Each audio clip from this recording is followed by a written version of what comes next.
जय हिंद दोस्तों। इनइक्वालिटी के बेसिक लेसन में आज आपका स्वागत है। आज हम देखेंगे इनइक्वालिटीज़ क्या है, इसमें कौन कौन से सिंबल यूज़ होते हैं और उन सिंबल का क्या मतलब है। ओके, सबसे पहले आपको स्क्रीन पे डेफिनेशन दिखाई दे रहा होगा, आप चाहे तो इसका स्क्रीनशॉट ले सकते हैं। दोस्तों, लेक्चर स्टार्ट करने से पहले मैं कुछ आपको बताना चाहता हूँ। IBPS PO के मैं इंटरव्यू तक गया हूँ। जो भी यूट्यूब पे लेक्चर्स अवेलेबल है या जो आप आज तक देखते आए हैं वो सब मैंने भी देखे हैं। उन सभी को देखकर ही मैंने ये पढ़ाने का एक कह सकते हैं कि डिसीजन लिया। तो मेरे इस लेक्चर में आपको जैसे बाकी लोग पढ़ाते हैं ऐसा आपको ओपन डोर का कॉन्सेप्ट, क्लोज डोर का कॉन्सेप्ट या फिर ऐसे डोर मैट का कॉन्सेप्ट, ये सब मैंने कुछ भी एक्सप्लेन नहीं किया है। मेरा जो ये लेक्चर है वो बिल्कुल स्ट्रेट फॉरवर्ड है। मैंने बिल्कुल अच्छे से आपको ये सब समझाने की कोशिश की है कि सारे सिंबल का सिग्निफिकेंस क्या है, आखिर क्यों इस सिंबल्स में लेफ्ट हैंड साइड की वैल्यू बड़ी होती है और राइट हैंड साइड की वैल्यू छोटी होती है, वो सब मैंने अच्छे से एनालाइज किया है। तो मेरी आपसे रिक्वेस्ट यही है कि आप मेरे इस प्लेलिस्ट के सारे वीडियो को देखें, और मैं इतना गारंटी के साथ कह सकता हूँ अगर आप सारे वीडियो को अच्छे से देखते हैं तो इनइक्वालिटीज का कोई क्वेश्चन तो आप छोड़ेंगे नहीं। ओके, क्योंकि ये आसान सा टॉपिक है, सभी कर पाते हैं। वीडियो में बहुत थोड़े आपको नॉइज़ सुनने को मिल सकता है, यहाँ गणेश पूजा का फेस्टिवल चल रहा है तो थोड़ा सा इग्नोर करिएगा।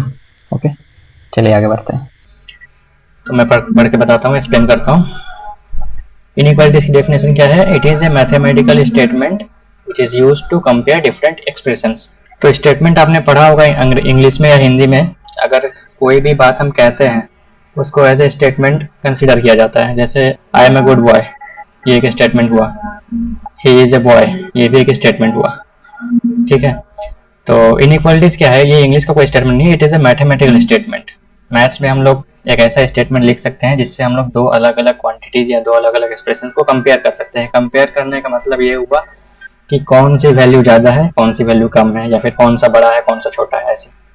ठीक है, इक्वेशंस आपने पढ़ा होगा। इक्वेशंस हमें कुछ इस तरह से लिखते थे।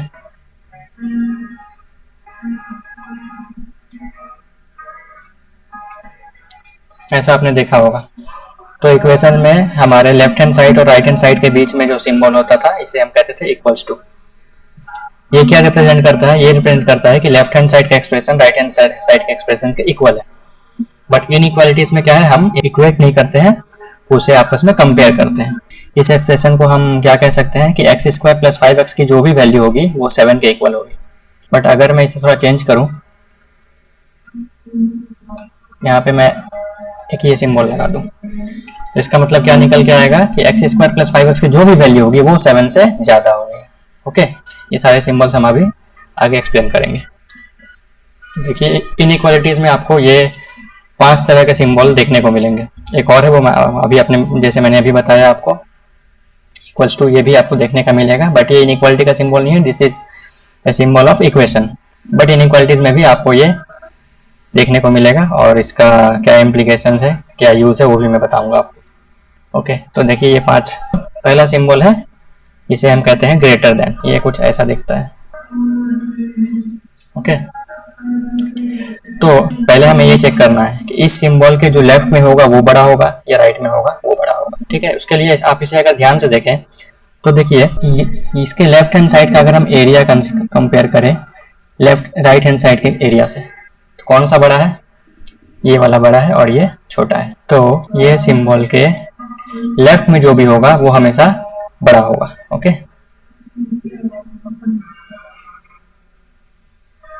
और राइट हैंड साइड में स्मॉलर वैल्यू होगी।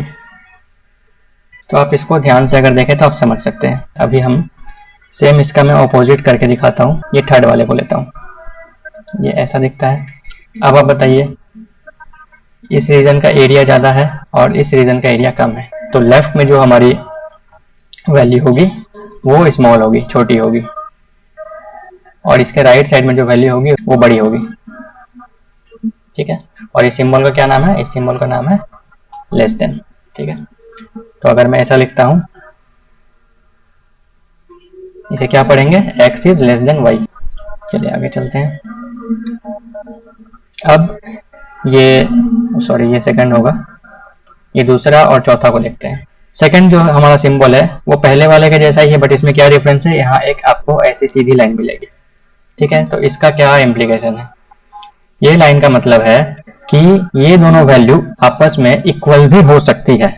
ठीक है, जैसे मैं यहाँ लिखूं x और यहाँ मैं लिखूं y, इसे क्या पढ़ेंगे, x इज ग्रेटर देन और इक्वल्स टू y, मतलब x की वैल्यू या तो y से बड़ी होगी या y के इक्वल होगी, y से छोटी नहीं हो सकती। तो जैसे y की वैल्यू अगर 2 है तो x की वैल्यू क्या क्या हो सकती है, x की वैल्यू 2 हो ही सकती है, बाकी 2 से बड़ी जो भी है 3, 4, 5, 7, 100 कुछ भी हो सकती है। सिमिलरली अगर हम फोर्थ वाले को देखें, ये लेस देन का सिंबल है, इसके नीचे एक इक्वल्स टू का पार्ट है, तो ये क्या इंप्लाई करता है, अगर मैं यहाँ a लिखूं यहाँ b लिखूं, ये इंप्लाई करता है कि a की वैल्यू या तो b से कम होगी या b के इक्वल होगी।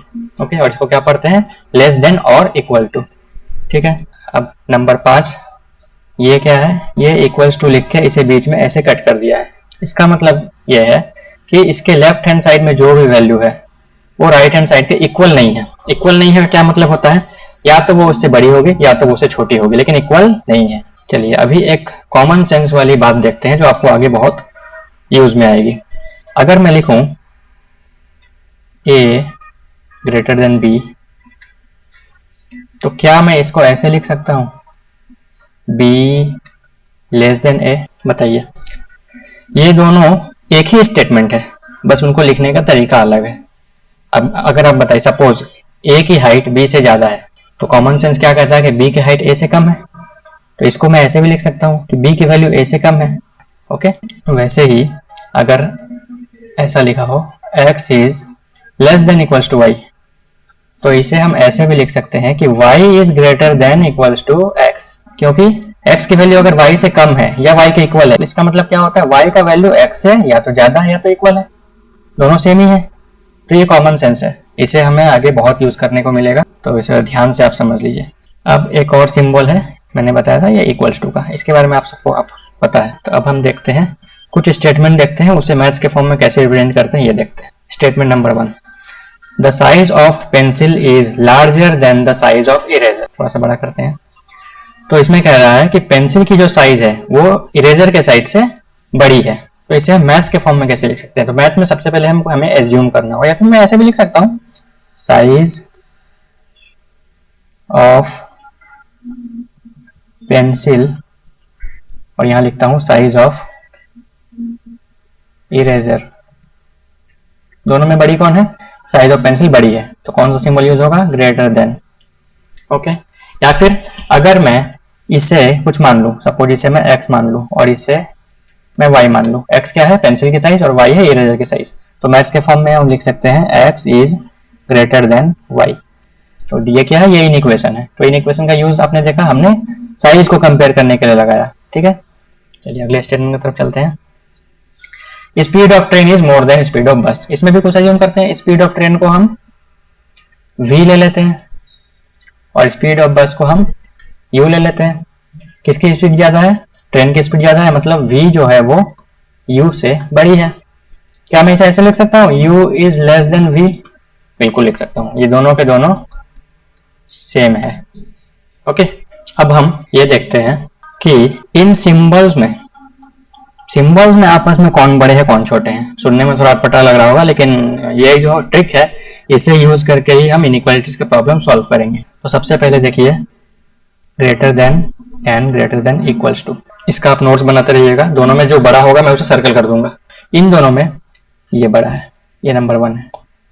Number 2 greater than and equals to, इन दोनों में कौन सा बड़ा है, इन दोनों में ये बड़ा है। नंबर 3 में हम कंपेयर करेंगे greater than equals to and equals to को। अगेन इसमें कौन बड़ा होगा, इसमें ग्रेटर देन इक्वल्स टू बड़ा होगा। ये आप नोट्स की तरह बना के रखिए, इसका आगे बहुत यूज आने वाला है। नंबर 4 में हम लेस देन और less than equals to compare करेंगे। तो इन दोनों में कौन सा स्ट्रॉन्गर है, बड़े को मैं स्ट्रॉन्गर कहता हूँ। ओके, तो ये वाला स्ट्रॉन्गर है। ओके, नंबर 5 में less than and equals to compare करेंगे, इसमें हमारा ये स्ट्रॉन्ग है। ओके, नंबर 6 यहाँ ध्यान दीजिएगा। अब अगर सिंबल चेंज होता है, चेंज का मतलब एक जगह ग्रेटर देन का कॉन्सेप्ट आता है, दूसरी जगह लेस देन का आता है, उसे हम कंपेयर नहीं कर सकते। एग्जांपल जैसे इनका और इनका आपस में कोई कंपैरिजन नहीं। Similarly greater than equals to और लेस देन, इसका भी कोई कंपैरिजन नहीं है। नंबर 8 लेस देन और ग्रेटर देन इक्वल्स टू, इनका भी कोई कंपैरिजन नहीं है। अगर अलग आपको शेप के दिखे, जैसे ये है हमारा ग्रेटर वाला और ये है लेस देन वाला, इसमें भले ही इक्वल्स टू आ जाए, इन दोनों को हम कंपेयर नहीं कर सकते। तो किसका किसका कंपैरिजन नहीं हो सकता है, मैं आपको फिर से बताता हूँ। नंबर 1 इनका कंपैरिजन नहीं हो सकता। नंबर 2 इनका कंपैरिजन नहीं हो सकता। नंबर 3 इनका कंपैरिजन नहीं हो सकता। नंबर 4 इनका कंपैरिजन नहीं हो सकता। चलिए कुछ क्वेश्चन अभी मैं देख लेते हैं। जैसे एक स्टेटमेंट दिया है, क्या स्टेटमेंट गिवन है, x greater than y equals to z।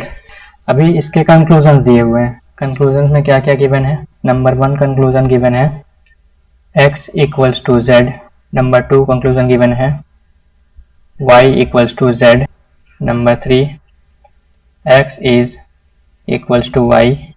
Number 4 y is less than x। ठीक है, चलिए इसे हम सॉल्व करेंगे। अभी देखिए हमें बस ये देखना है कि किससे किसकी तरफ जाना है। सबसे पहला जो हमारा कंक्लूजन है x is equals to z, इसमें हमें x और z के बीच रिलेशन ढूंढना है। तो अपने स्टेटमेंट में हम ढूंढते हैं x और z कहाँ है। ठीक है दोस्तों, तो जैसे आपको दिख रहा है ये हमारा x है और ये हमारा z है।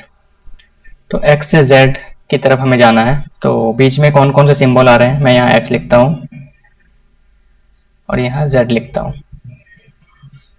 इन दोनों के बीच कौन कौन से सिंबल है, पहला है हमारा ग्रेटर देन और दूसरा है इक्वल्स टू।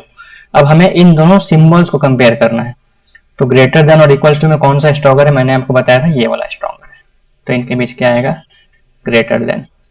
इसका मतलब x और z में ये जो रिलेशन इक्वल्स टू का दिया है ये रॉन्ग है, ये रॉन्ग है, ये फॉलो नहीं करता।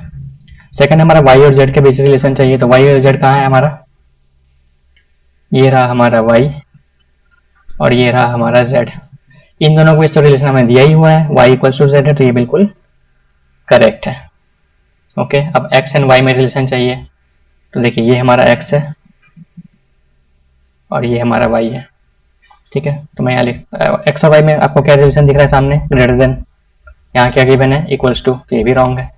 ये सारे इजी प्रॉब्लम्स हैं और डिफिकल्ट प्रॉब्लम्स हम अगले लेक्चर में करेंगे। अभी हमें चाहिए y और x में रिलेशन। ठीक है, तो देखिए ये है x और y का रिलेशन, क्या है, x जो है वो y से बड़ा है। तो मैंने क्या बताया था, कॉमन सेंस से हम क्या कह सकते हैं कि y जो है वो x से छोटा है। हम ऐसा लिख सकते हैं y जो है वो छोटा है किससे, x से। तो देखिए तो यही गिवन है ना हमें, तो ये स्टेटमेंट करेक्ट है। ठीक है, ओके, थैंक यू।